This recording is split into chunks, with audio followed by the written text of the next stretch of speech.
The Arizona desert stretched endlessly under the scorching sun, its red rocks telling stories of centuries past. Doctor. Sarah Martinez wiped the sweat from her brow as she carefully brushed sand away from what appeared to be another pottery fragment. As an archaeologist specializing in Native American history, she had spent the last 3 months at this site, uncovering remnants of an Apache settlement from the 1802. Her assistant, Tommy Begay, a young Navajo man with deep respect for his ancestors, worked silently nearby. The team had been making remarkable discoveries, tools, jewelry, and ceremonial items that painted a vivid picture of life in this harsh yet beautiful landscape. "Professor Martinez," Tommy called out, his voice carrying an unusual tremor, "you need to see this." Sarah looked up to find Tommy standing about 20 feet away, his face pale despite his bronze complexion. In his hands, he held a piece of faded cloth, not the typical textile they usually found. This was different. Newer. "What is it?" she asked, walking over to examine his find. I don't know. It was wrapped around something. Something that doesn't belong here." Tommy's hands shook slightly as he held the cloth. "Professor, I think we should call the authorities." Sarah frowned. In all her years of fieldwork, she had occasionally stumbled upon more recent artifacts, mixed with historical ones, lost items from hikers, old camping gear, but Tommy's reaction suggested this was something far more serious. 3 hours later, Sheriff Jim Rodriguez arrived at the site with his deputy and the county coroner. Sarah had worked with Jim before on other archaeological projects, and she trusted his judgment. He was a third-generation Mexican-American whose family had deep roots in the region, and he understood the delicate balance between respecting the past and addressing present-day concerns. "Show me what you found," Jim said, his weathered face serious. Tommy led them to a small depression near the base of a red rock formation. It was buried about 2 feet down, wrapped in that cloth. "I thought it might be a ceremonial bundle at first, but—" He gestured toward a blue tarp where the county coroner, Dr. Ellen Hayes, was carefully examining something. Sarah felt her stomach turn as she approached. What lay beneath the tarp wasn't an ancient artifact, it was human remains, but not the kind she was used to studying. These were recent, very recent. "Based on preliminary examination," Dr. Hayes said quietly, "I'd estimate these remains are no more than 5 to 10 years old. Female, approximately 20 to 25 years of age." Jim nodded grimly. "This just became a crime scene. I'm sorry, Dr. Martinez, but I'm going to have to ask your team to clear the area while we process this." 2 days later, Sarah sat in Sheriff Rodriguez's office, nursing a cup of coffee that had long since gone cold. The archaeological dig had been suspended indefinitely, and her team had been questioned extensively about their discovery. "We've identified her," Jim said, sliding a file across his desk. "Elena Vasquez, 23 years old. She was reported missing from Phoenix 5 years ago. Her family never stopped looking for her." Sarah opened the file to see the photograph of a young woman with kind eyes and a bright smile. "What happened to her?" "That's what we're trying to figure out. The interesting thing is, she wasn't just buried randomly. Someone took care with the placement, used traditional Apache burial cloth, real traditional cloth, not a reproduction. And the location." Jim paused, consulting his notes. "According to your site maps, she was buried in what would have been the center of the original Apache settlement." "That's significant," Sarah said, her archaeological mind already working. "In Apache tradition, that would be a place of honor, of protection." Jim leaned forward. "That's what I was thinking. Either her killer knew Apache customs very well, or an Apache buried her," Sarah finished. Sarah couldn't let go of the case. Even though her dig was suspended, she found herself researching Elena Vasquez, trying to understand how a young woman from Phoenix had ended up buried in a sacred Apache site in the middle of the desert. She discovered that Elena had been a social worker, specializing in Native American communities. She had worked with several tribal organizations, helping with everything from substance abuse programs to preserving cultural traditions. Her colleagues described her as passionate, dedicated, and someone who formed deep connections with the people she served. She wasn't just doing a job, said Maria Santos, Elena's former supervisor, when Sarah called her. Elena understood that these communities had been overlooked, forgotten. She made it her mission to be their voice. Did she work with any Apache communities? Sarah asked. Oh yes, she spent a lot of time on the San Carlos reservation. She was working on a project to document oral histories, stories that were at risk of being lost forever. Sarah felt a chill run down her spine. The San Carlos Apache reservation was less than 100 miles from their dig site. Sheriff Rodriguez was skeptical when Sarah shared her findings, but he agreed to let her accompany him to the San Carlos reservation. They met with tribal elder Robert Peso, a man in his 70s whose weathered hands and keen eyes spoke of a lifetime of wisdom and observation. Elena, he said when they showed him her photograph. His expression grew solemn. Yes, I knew Elena. She was like a daughter to our people. She listened to our stories, treated them with respect. When did you last see her? Jim asked. Robert was quiet for a long moment. 5 years ago. She came to record the story of my grandmother, who was one of the last to remember the old burial practices. Elena was fascinated by how we honored our dead, how we chose burial sites. Sarah exchanged a glance with Jim. Mr. Peso, do you know of any reason someone might have wanted to hurt Elena? The elder's face darkened.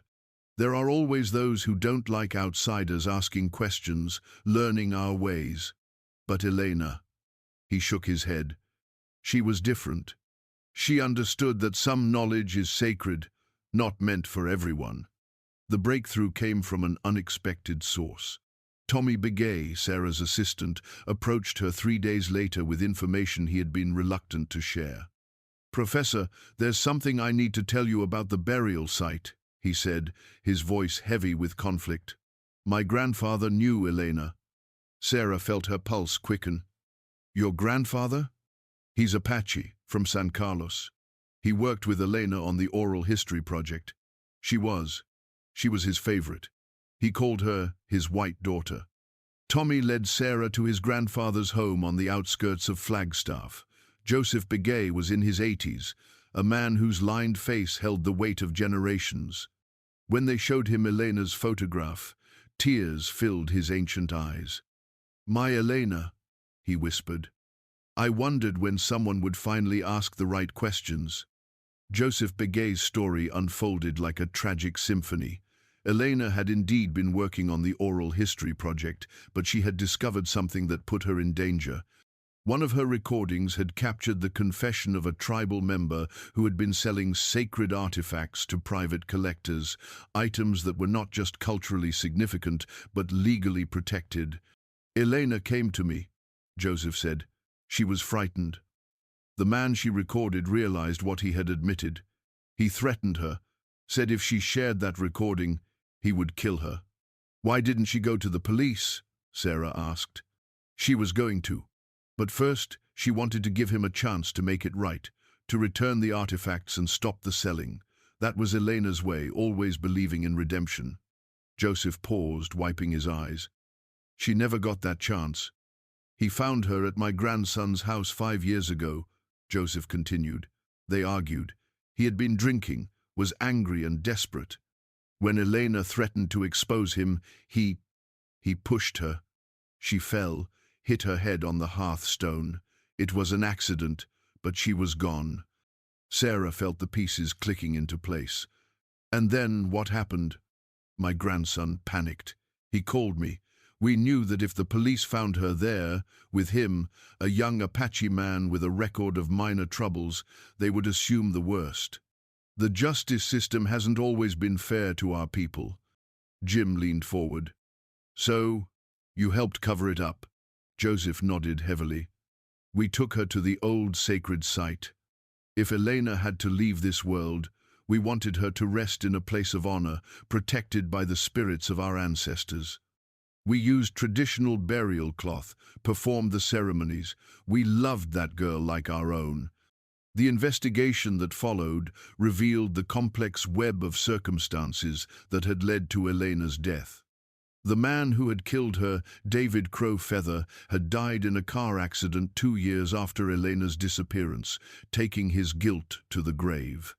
Joseph's grandson, Michael Begay, turned himself in and cooperated fully with authorities.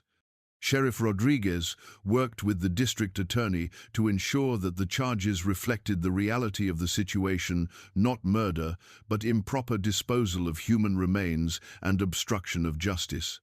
The court, taking into account the family's motives and their genuine care for Elena, sentenced Michael to community service working with Native American youth programs.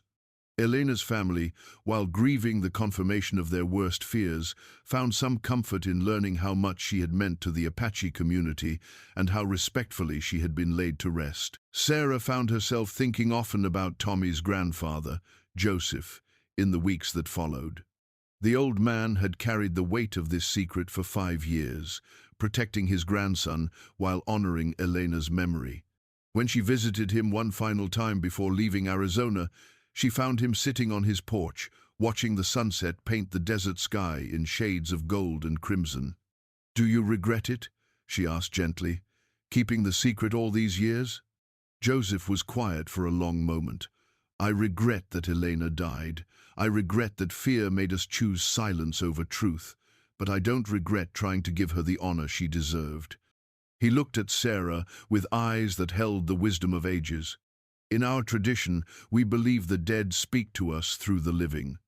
Elena's spirit led you to find her when it was time for the truth to be known." Sarah later learned the full context of those haunting words that had become the story's title. They came from a recording Elena had made during her final visit to Joseph's house, not words she spoke, but words she was transcribing from one of her interviews with an elderly Apache woman who had lived through the government's attempts to erase Native American culture. "Please, don't discover me," the old woman had said, speaking about hiding her traditional practices from government agents. "Let me keep what little of my people's ways I have left." Elena had been typing these words when David Crowfeather arrived that night, desperate and drunk, leading to the confrontation that would end her life. The Apache burial site was eventually restored as a memorial to Elena and to the countless Native Americans whose stories had been lost to time. Sarah returned to her university, but she carried with her a deeper understanding of the delicate balance between preserving the past and protecting the living.